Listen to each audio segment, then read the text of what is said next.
Korintus mengerti, tahu akan perjamuan kudus, tetapi dia tidak tahu dengan benar-benar akan perjamuan kudus. Maka dari itu mereka mengotori akan perjamuan kudus. Di dalam kitab Korintus katakan, yang tidak berkenan jangan mengambil akan perjamuan kudus. Kenapa? Karena mereka mengotorin akan perjamuan kudus. Karena mereka tidak tahu dengan sungguh-sungguh.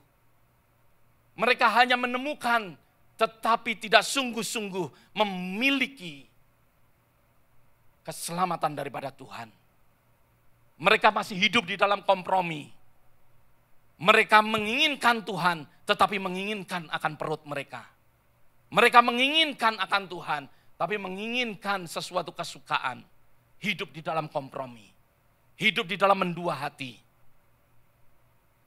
Maka dari itu saudara, seperti saya katakan kepada saudara, penting di dalam kehidupan kita. Saya selama retreat, saya mendapatkan banyak sekali berkat. Setiap kali saya pergi ke retreat, sesuatu yang baru.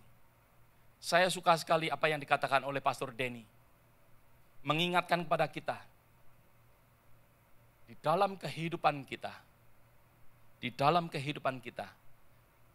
kita ini mempunyai satu buku, ilustrasi daripada Pastor Denny.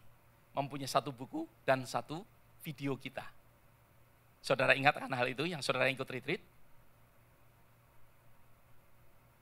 Kita ini, Pastor Denny katakan, kita ini tidak hanya sekedar untuk masuk ke surga. Tapi Tuhan ingin memutarkan rencana daripada Tuhan dalam kehidupan kita. Apakah kita hidup sesuai dengan rencana Tuhan? Atau hanya sekedar masuk surga? Seringkali yang kita pikirkan hanya sekedar ingin untuk masuk surga.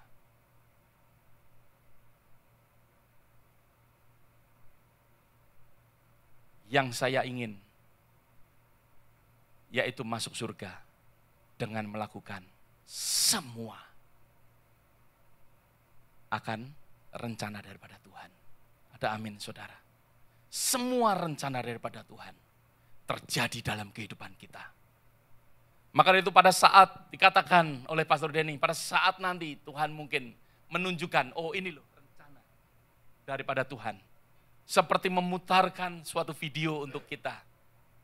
Itu tidak terjadi, tidak terjadi, tidak terjadi. Karena apa? Karena buku yang ada hanya sekedar apa? Ya, buku yang kosong.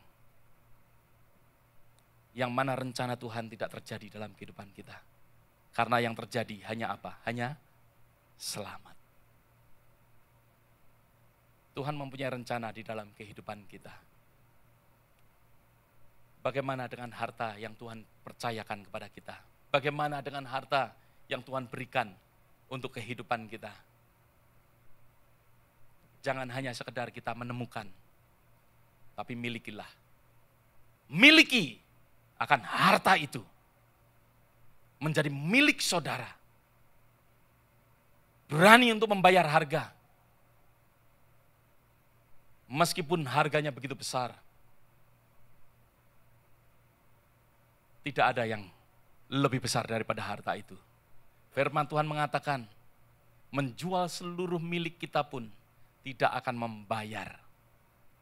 Tidak akan dapat dibandingkan untuk mendapatkan akan harta yang mahal itu. Maka dari itu saudara, kalau kita mengerti dengan sungguh-sungguh, kita akan berani membayar harga. Kita akan berani, rela untuk berkorban. Kehidupan kita akan hidup yang berubah, mengalami sesuatu perubahan. Kalau kita mengerti dengan sungguh-sungguh, maka dari itu cara berbakti kita akan berubah. Kehidupan kita berubah, melayani Tuhan kita akan berubah. Cara di mana kita melayani Tuhan, kita akan berubah. Bagaimana cara kita untuk kita melakukan segala sesuatunya di dalam kenapa kita mau untuk melayani dan lain sebagainya. Karena apa? Karena kita tahu dengan sungguh-sungguh Kita tahu dengan sungguh-sungguh akan pengorbanan daripada Tuhan untuk kehidupan kita. Mari kita doa bersama-sama.